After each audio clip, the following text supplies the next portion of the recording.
Hey, Pastor Dan here from Dexter Gospel Church. Thanks for joining me for our 28th Proverbs Practical as we take a look at the first verse of Proverbs 18. In our last video, we saw that it's often better to say nothing at all than it is to say the wrong thing. This next verse gives us a look, I think, at what it takes to actually be wise. So Proverbs 18 and verse 1 says, "Through desire a man, having separated himself, seeketh and intermeddleth with all wisdom." Now, there are two different ways that commentators typically take this verse.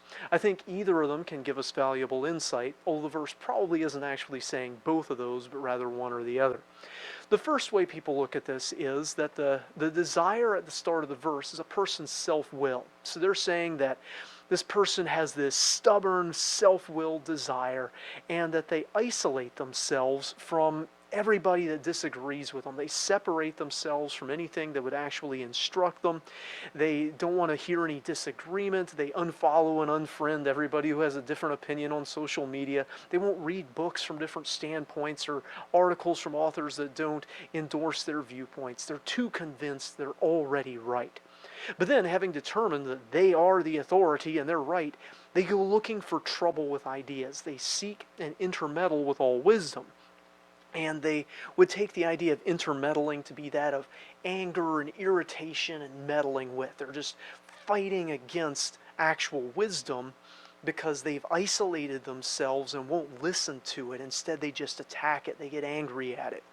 Now, there are certainly people like this. They cut themselves off from actually hearing and internalizing any thought that they don't already agree with, but then they go seeking out what they don't agree with to attack it.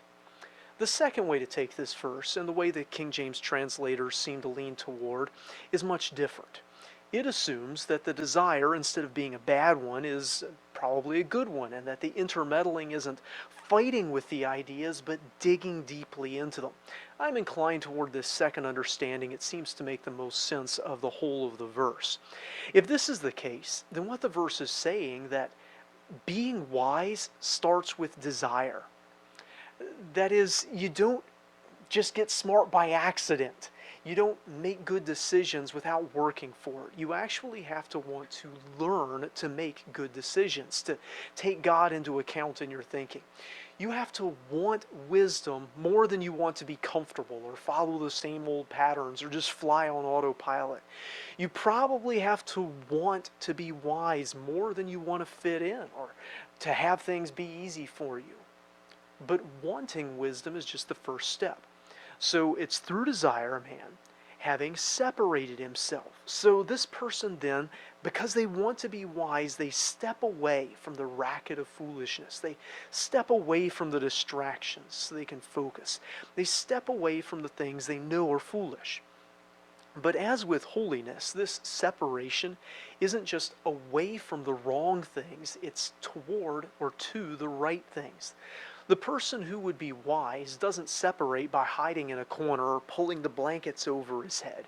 He separates himself by leaving the corner, by leaving the comfortable patterns of thought and belief that have characterized himself and his background. He goes and he seeks out wisdom itself.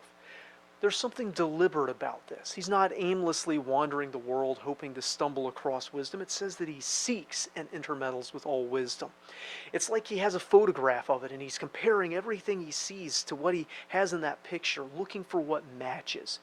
He's probably read through Proverbs, so he knows that the fear of the Lord is the beginning of wisdom. He knows that the knowledge of the holy is understanding. He knows that it means to hate evil. He knows these principles. And now he sorts through the things before him, seeking the things that match up with those principles. And when he finds that wisdom, he doesn't stand back from it and watch from a distance. He dives into it. He intermeddles with it. He submerges himself in it. And thus, having separated himself from folly, sought and submerged himself in all wisdom, he becomes truly wise. I almost get the sense of a hunter here. He has something specific that he's looking for. To hunt effectively, you have to want to do it. You're not likely to just stumble across killing a deer unless you're in your car on the roads here. But to hunt effectively, you have to get away from some things: crowd, noise, strong smells.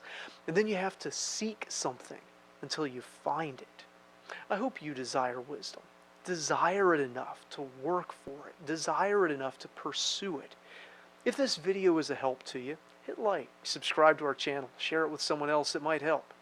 Thank you for watching, and until next time, I hope you stay well and have good hunting.